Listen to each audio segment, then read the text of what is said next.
talk about the IG investigation, because all of this stuff that we've been discussing, the conduct of the investigation, the predicate of the investigation, the Attorney General has said he has anxieties about, and the IG is investigating, and you've expressed great confidence in the way you guys conducted yourselves, in the integrity of these fundamental judgments with respect to the opening of two separate investigations, right? And with respect to the handling of this FISA application.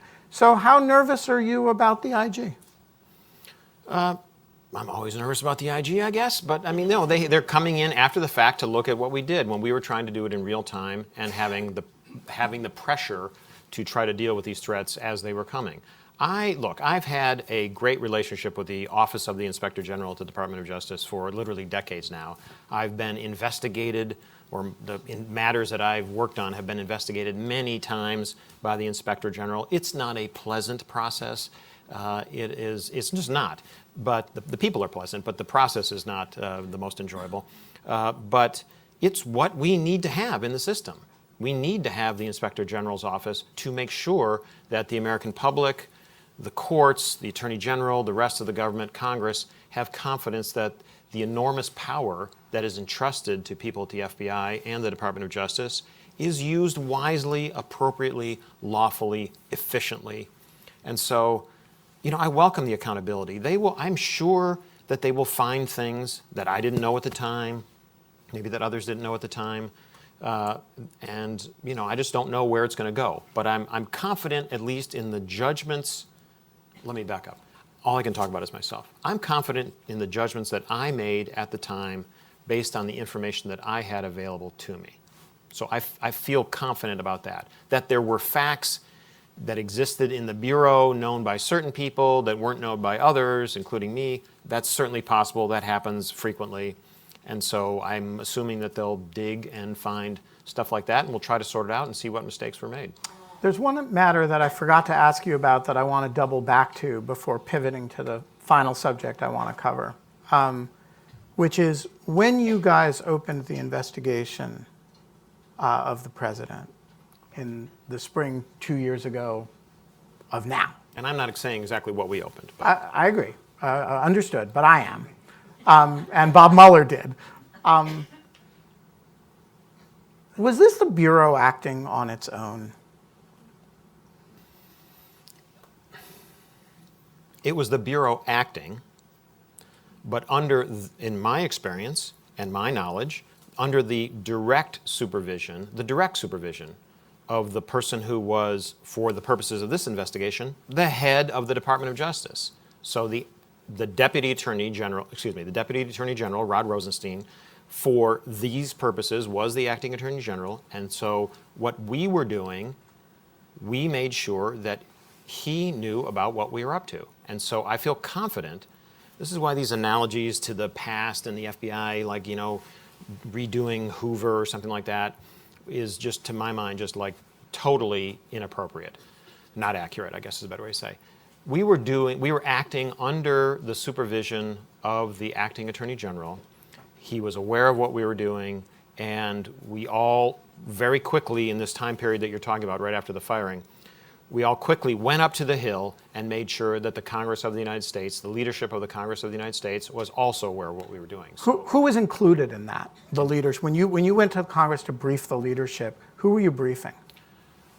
I don't know what the Bureau or the Department has disclosed about that, so I'm not gonna name names. But it was the leadership, the appropriate leaders of the United States Congress. So if I were to assume that it would not have included the chairman of the Intelligence Committee, the majority leader of the Senate, and the leadership of the House, that would be a reasonable assumption on my part. It included the right people. Fair enough. How often, when you say it was done under the supervision of the acting Attorney General, how often was the FBI? The FBI is in some sense always under the supervision of the Attorney General, right? But there's different levels of that supervision. My assumption is in a matter of this political sensitivity involving the president, that it would have been, if I had been in your shoes, I would have made sure that the acting attorney general was intimately acquainted with our work product and judgment. Is that a reasonable assumption? Well, I didn't personally go over and have those interactions with him. The acting director of the FBI did on a well, not literally continuous, on a daily basis for a long period of time every day. Was over there over at the department, this is Andy McCabe, having regular conversations with the Deputy Attorney General about what we were up to, what we were thinking, what we were doing, why, how he was thinking about it, and trying to figure out a way forward.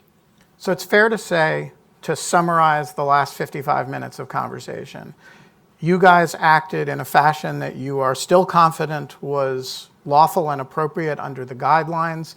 You operated with the supervision, the direct supervision of the acting attorney general.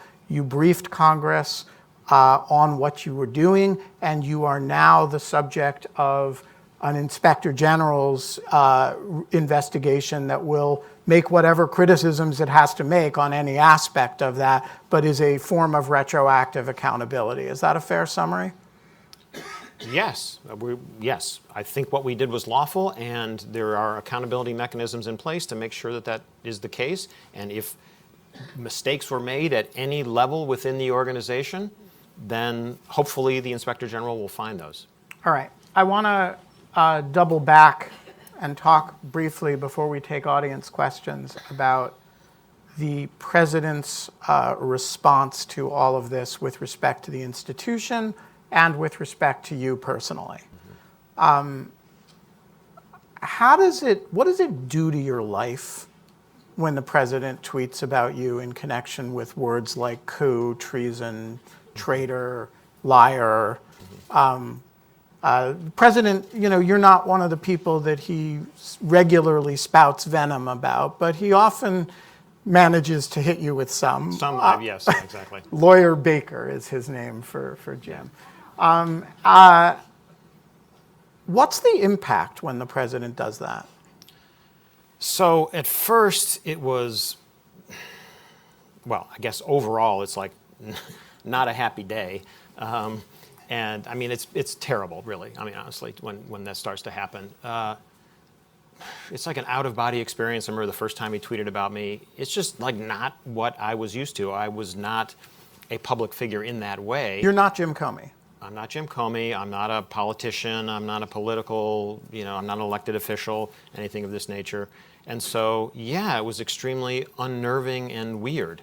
And, it produced a, anxiety, a physiological response that has gotten easier over time. And now I'm more used to it in that regard. But it was bizarre. It did affect, I think, affect my professional career. Talk us through that. Like, what happens to a lawyer at the highest levels